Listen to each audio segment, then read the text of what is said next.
Fala galera, beleza? Daniel Câmara aqui para mais um vídeo da nossa saga no YouTube e hoje com algumas mudanças. A primeira, óbvia, é do cenário, que está um pouquinho diferente. Eu virei aqui de lado na biblioteca para não pegar aquela janela no fundo.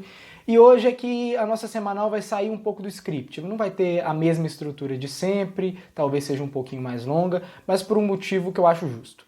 Eu pretendia falar sobre oração a partir do Pai Nosso relatado lá em Lucas 11 e na semana que vem dar início a uma série de 2 ou 3 vídeos.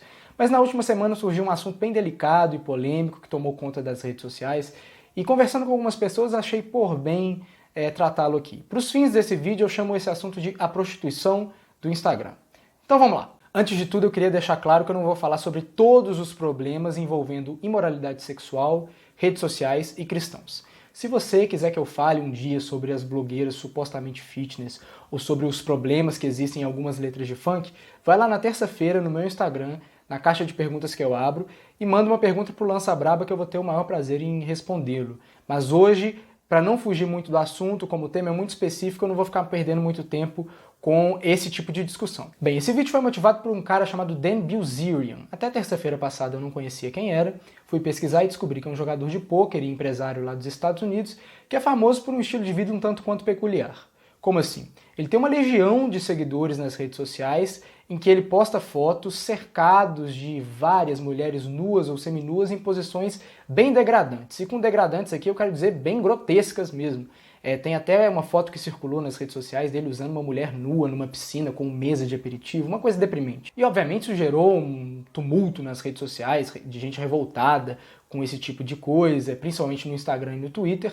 E no meio disso a gente acabou descobrindo que tinham vários cristãos que seguem ou seguiam esse perfil que é exclusivamente dedicado à imoralidade sexual. Quem tem vergonha na cara ficou bem constrangido.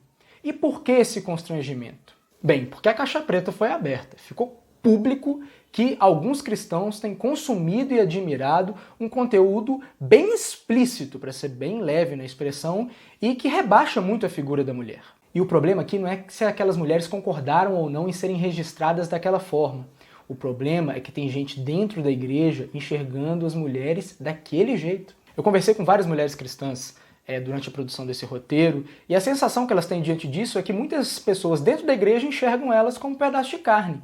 E aí, meu amigo, não dá para passar pano, não dá para relativizar. Esse é um problema, é um fato constrangedor que tem que ser encarado de frente e tratado da maneira correta, da maneira bíblica, sendo chamado pelo nome. Essa prostituição do Instagram é um efeito colateral, é uma evidência, é uma convocação e é uma oportunidade. Calma que eu vou explicar isso melhor. As Escrituras dizem o seguinte lá em Gálatas 5, 16 e 19. Vivam no Espírito e vocês jamais satisfarão os desejos da carne.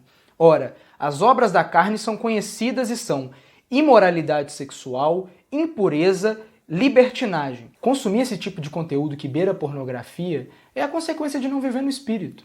Admirar aquele estilo de vida que beira a poligamia é estar cada vez mais longe do que aquilo que Jesus foi. Quem abraça a imoralidade sexual se afastou do amor ao próximo, da oração, da leitura das escrituras, do evangelismo, ou pior, faz tudo isso sem reconhecer que o primeiro passo para a vida de discipulado é renunciar aos próprios desejos. Então, antes de tudo, a prostituição do Instagram é um efeito colateral, é o resultado de rejeitar a companhia do Consolador enviado por Jesus. Mas tem mais, lá em Gálatas 5:21 diz o seguinte: declaro a vocês como antes já os preveni, que os que praticam tais coisas não herdarão o reino de Deus. E nos últimos dias, com essa confusão, surgiram os passapanistas cristãos, falando que não, eu não sigo ele por causa das fotos das mulheres, eu sigo porque eu admiro ele como jogador de pôquer, eu tenho interesse na atividade empresarial dele, simplesmente ignorando que o perfil lá do Instagram que ficou polêmico só tem foto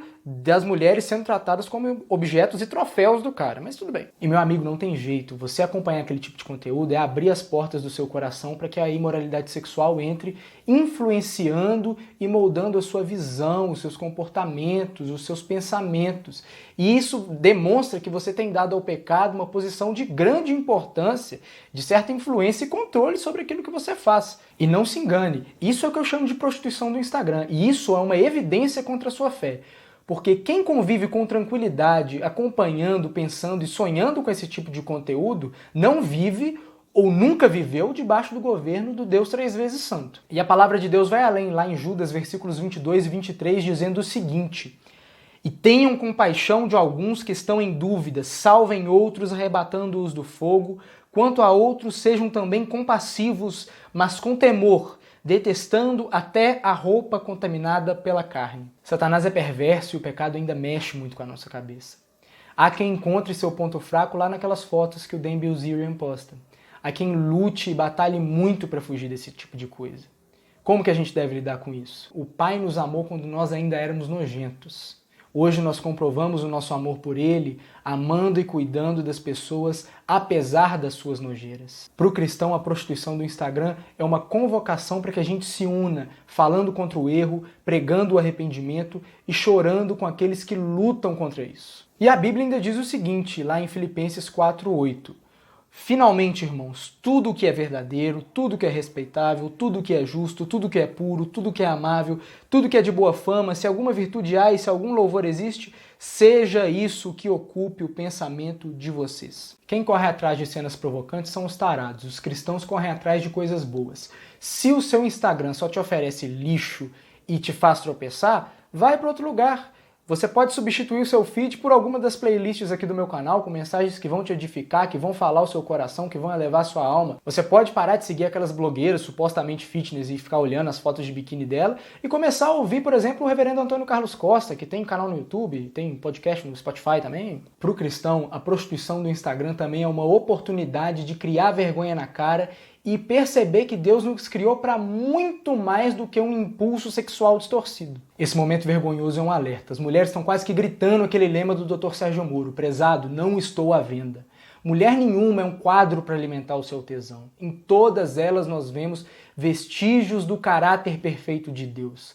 Não tente comprar aquilo que Deus não colocou à venda. Se você quer seguir Jesus, assuma todas as consequências da sua fé. Bem, falei demais hoje. Deixa uma indicação literária para a semana que vem. Se você gostou desse vídeo e acha, como eu acho, que esse é um assunto que merece ser melhor debatido, dá uma moral aí, curte, comenta, inscreva-se no canal, clique no sininho para ativar as notificações e, mais importante, compartilhe esse vídeo para quem você puder, para que a gente converse melhor sobre esse tema.